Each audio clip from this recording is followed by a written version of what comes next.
Je crois qu'il était temps pour que le ministère des Affaires étrangères, après avoir lancé son communiqué, puisse un peu fixer l'opinion. Qu'est-ce qui se passe réellement? Vous devez savoir que notre pays est membre de ce qu'on appelle Organisation d'aviation civile internationale. Et c'est cette organisation où l'État congolais est membre qui réglemente tout et qui réglemente aussi la circulation des citoyens de chaque pays. Mais aujourd'hui, l'organisation en question a exigé aux États membres d'avoir un passeport biométrique. Ça signifie un passeport qui présente plusieurs matières de sécurisation.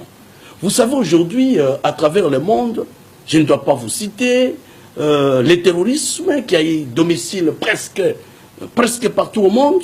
Mais pour permettre aux États de se sécuriser mutuellement, il faudrait que les citoyens qui se déplacent puissent porter des documents qui sécurisent non seulement leurs États et qui sécurisent le pays hôte.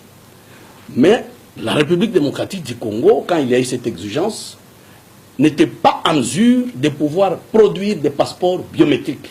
A démarré avec un passeport qui était semi-biométrique. Et après, la République, dans les soucis de sécuriser ses concitoyens, est allée chercher la technologie pour mettre en conformité les citoyens congolais avec l'exigence internationale. Nous avions amené maintenant le passeport biométrique. Exactement, nous avions lancé le passeport biométrique.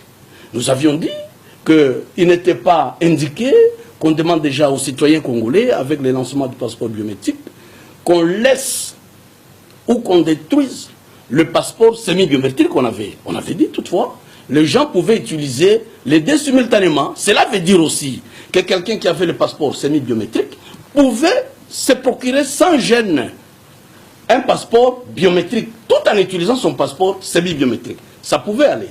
Mais le passeport que nous délivrons aux citoyens congolais, ce n'est pas un passeport pour aller circuler dans les 26 provinces. C'est pour aller circuler dans le monde. Si ça dépendait de la République démocratique du Congo, il suffit d'un coup de fil aux 26 gouverneurs que les passeports semi-biométriques continuent encore à circuler. Comme on ne sait pas être dans tous les ménages, dans toutes les familles, pour contrôler les mouvements des citoyens congolais, nous devons être un État qui doit prévenir son peuple. Aujourd'hui, on vient de nous sommer qu'à partir, pour les États-Unis d'ailleurs, à partir du mois de novembre, si vous n'avez pas un passeport biométrique, qui que vous soyez, congolais ou je ne sais pas quelle autre nationalité, vous ne pouvez pas franchir les territoires des États-Unis. Non seulement les États-Unis, il y a d'autres pays. Pourquoi? Parce que ces États veulent se conformer à l'exigence de l'OACI. Mais la République démocratique du Congo ne peut pas garder ces informations. En tant que gouvernement responsable, nous ne pouvons pas laisser les citoyens congolais envisager un voyage au mois de novembre pour les États-Unis, payer ses billets, payer les hôtels pour toute la famille, et vous arrivez à la porte des États-Unis, on vous refuse d'entrer. Pourquoi? Parce que vous n'avez pas le passeport. Mais regardez les dépenses effectuées pour atteindre les États-Unis. Et c'est ce qui doit se passer dans plusieurs États.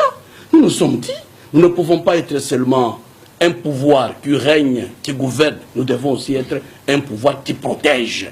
Maintenant, pour protéger, nous disons à nos compatriotes, nous disons aux citoyens congolais que les passeports semi-biométriques, quoi qu'autorisés ici, quand on lançait biométrique, il y a déjà des sonnettes d'alarme. Il y a des États où ça ne peut plus être accepté.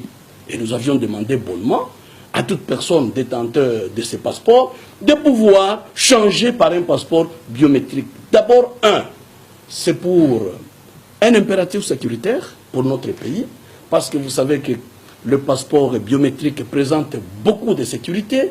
On sait identifier la personne, on sait retracer la personne, mais par contre, un passeport semi-biométrique, on n'avait pas la possibilité, en cas de crime, en cas de quoi que ce soit, de retracer la personne, puisque les mesures sécuritaires n'étaient pas assez costauds. Comme nous avons les informations, vous savez, les affaires étrangères, quand nous nous réveillons le matin, nous sommes au bureau, nous sommes en contact avec le monde entier.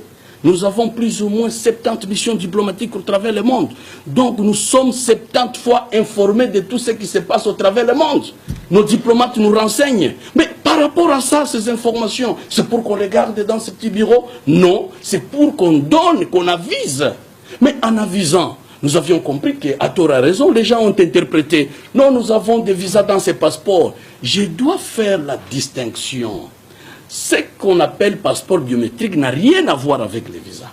Si vous avez un passeport semi-biométrique avec autant de visas qui sont en cours, même si vous achetez aujourd'hui un passeport, vous vous procurez d'un passeport biométrique, vos visas vont continuer. Il revient au pays qui vous a délivré ces visas. Quand vous allez vous présenter là-bas, dans ces services de migration, on va prendre dans l'ancien passeport, on les transpose dans les nouveaux passeports. Au besoin, vous allez prendre l'ancien passeport, vous l'annexez au nouveau passeport. Donc, il n'y aura pas perte de visa. Les gens regrettent, nous avons des visas d'1 mois, de 6 mois, d'1 année, de 5 ans. Ces visas resteront valides. Par contre, le gouvernement de la République démocratique du Congo devrait être félicité parce que c'est un gouvernement qui est alerte, c'est un gouvernement qui cherche le bien de son peuple. On devait vous informer que pour des raisons sécuritaires, vous ne pouvez plus utiliser ça. Vous pouvez nous rappeler que non, quand on avait lancé, oui, certainement. Là, c'était une décision congolaise. Mais la décision congolaise ne peut pas surplanter la décision de l'Organisation d'aviation civile internationale. Ça, c'était notre vœu. Et notre vœu a fait quand même un parcours. Parce qu'il y a de cela bientôt 2 ans. Vous déplacez avec un passeport semi-biométrique où vous aviez dépenser 5 000 $ pour le billet, 2 000 $ peut-être pour votre séjour. Vous arrivez là-bas à la porte, mais on vous refoule.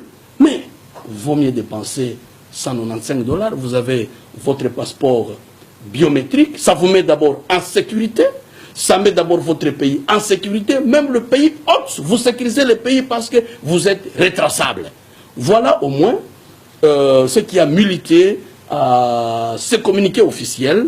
Et je crois que nous sommes en train de préparer dans un cadre très élaboré pour qu'on explique à notre population davantage. Il n'y a pas à s'agiter. Je crois que le gouvernement qui sera moins sérieux, c'est celui-là qui va vous laisser voyager avec un passeport semi-biométrique qui n'est plus accepté selon les normes de l'Organisation d'aviation civile internationale. Et vous arrivez là-bas, on vous refoule. Ce gouvernement est moins sérieux et irresponsable. Mais les nôtres vous avisent. Je crois que ce gouvernement mérite beaucoup de félicitations au lieu de ce que nous sommes en train de vivre.